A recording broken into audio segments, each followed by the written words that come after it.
In my whole tenure, I did not come across any other South Asian women in positions of power. This is the story of why I left the luxury industry and why I have no intentions of going back. I've talked briefly on my channel before about having worked in luxury marketing and then switching industries and moving to brand management and consumer goods. And from that, the single most common question I usually get is, why did you quit luxury? And I get the fascination. It is an industry that is both romanticized and demonized depending on who you speak to.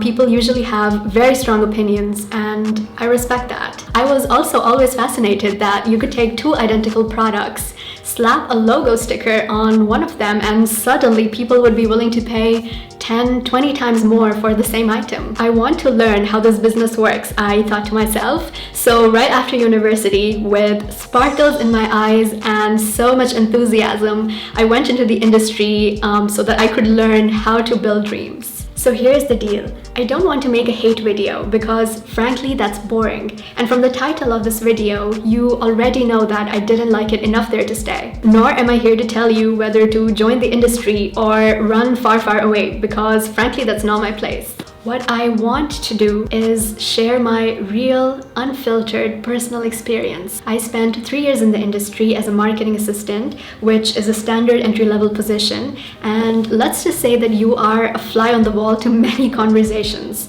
So the learning curve is very steep, not only for the job, but also the culture. About half of those 3 years, I worked for LVMH, which, if you don't know, is the largest luxury company in the world.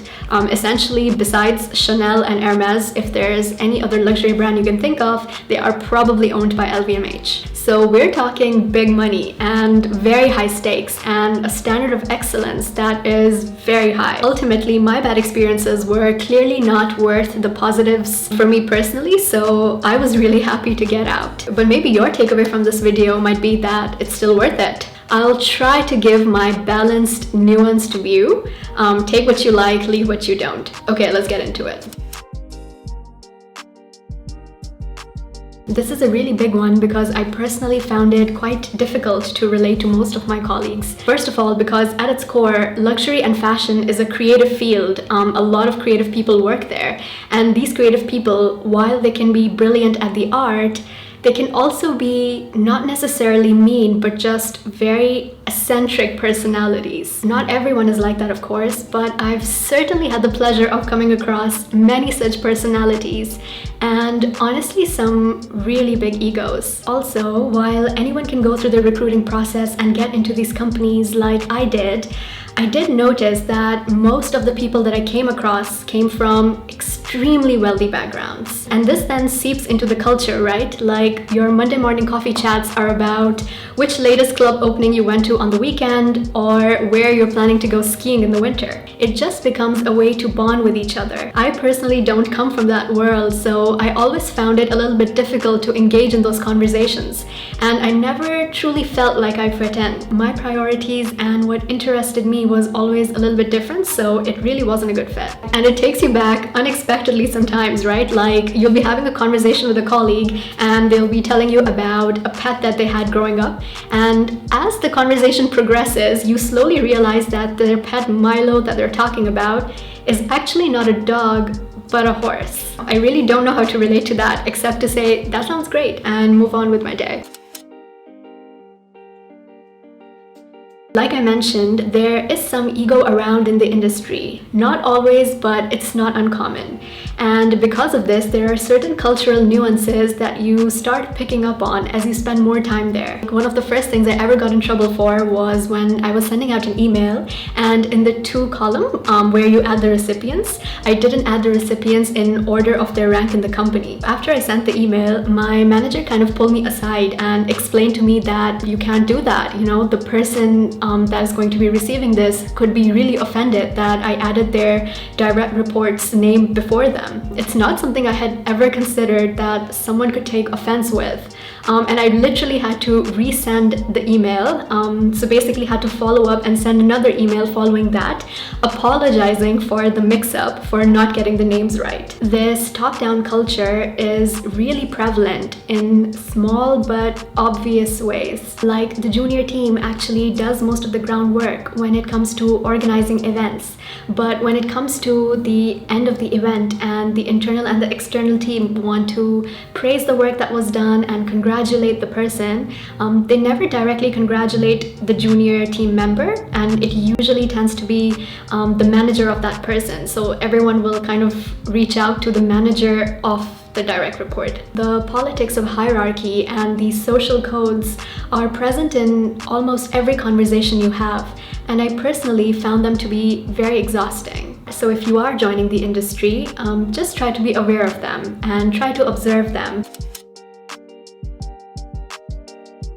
This is sadly a very real mindset that exists within the minds of some people that work for these companies. You are expected to go above and beyond in everything that you do, and your reward often is just that you get to work there. I do think that this mindset is present in the luxury and fashion industry to a disturbing degree. For the hours that an average marketing coordinator or assistant or even manager puts in, I think that they probably don't get paid enough and would definitely get paid a lot better in other industries like tech or consumer goods. So just keep that in mind if you're thinking about working in luxury. The entry-level positions and even middle management don't actually make as much as you think they do. But I think this mentality of, getting to work for a prestigious company is the reward in itself, that mentality I think is now shifting, and the power dynamic is moving from employer to employee.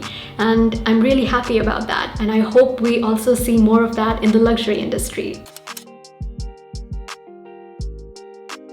There is a lot of emphasis on what you wear and how you present yourself.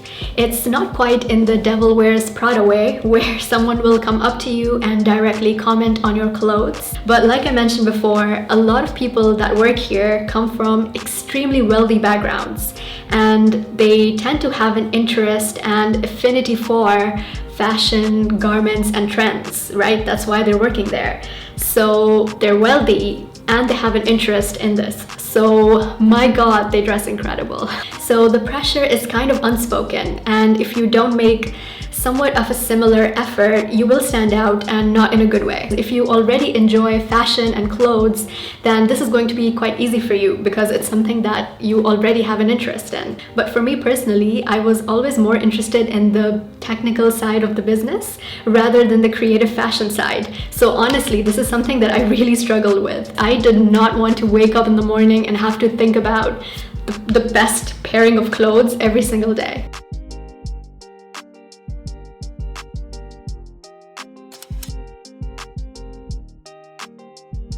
This one was particularly frustrating. Within most of these companies, the hierarchies are pretty small and not as consistently structured as you would see in other industries. There's also quite a lot of nepotism in the senior leadership, which makes sense because most of these companies are family-owned businesses. So usually in the senior roles, they tend to be the son of, the daughter of, the cousin, the friend, the whoever of the family that owns the brand.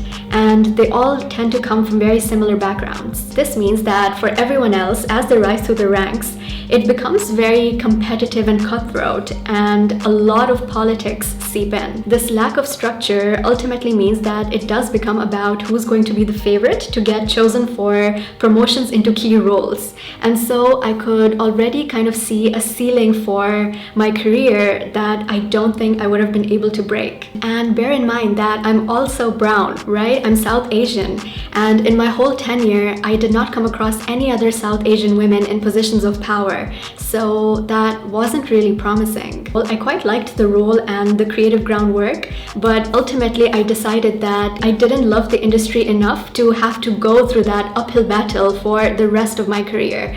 And I decided that it would be much better for me if I instead switched industries and went somewhere else which aligned better with my values and where I was also valued.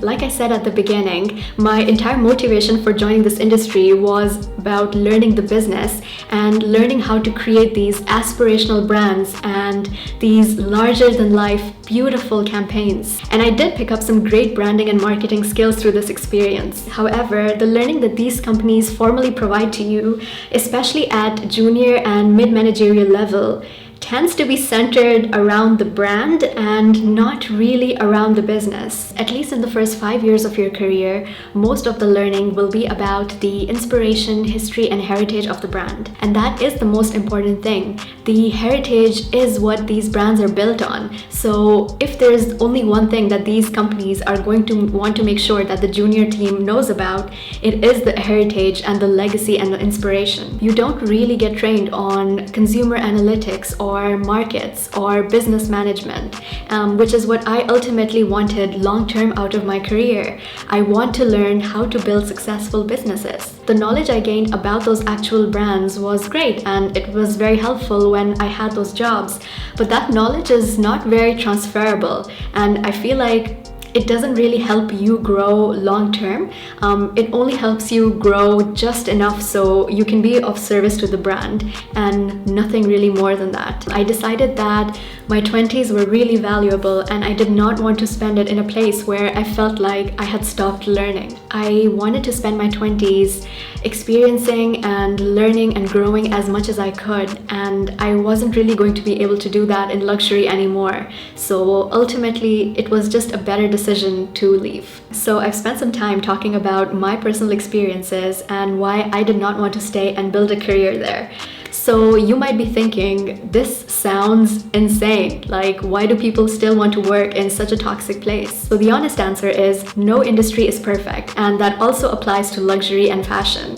But what luxury does well, it does spectacularly well. For starters, the standard of excellence is so incredibly high, and I'm so glad that I got to start my career working in a place like that. That idea of excellence is something that now I can take forward to any work that I do in the future. I also got to experience a level of luxury that is unreal, and honestly, it was a lot of fun. We often stayed in 5 or 7-star hotels, and many days we even worked out of the best hotels and the best beach clubs in the city. Most company events were on the most exclusive private islands and resorts, and the best restaurants and the best chefs catered them. Honestly, I don't think I will eat food that good ever in my life again. There is really no other job that gives you perks like this. Like, I got to meet and have a working relationship with so many incredible people. Within the company, I also did meet some really incredible people who I wish the best for.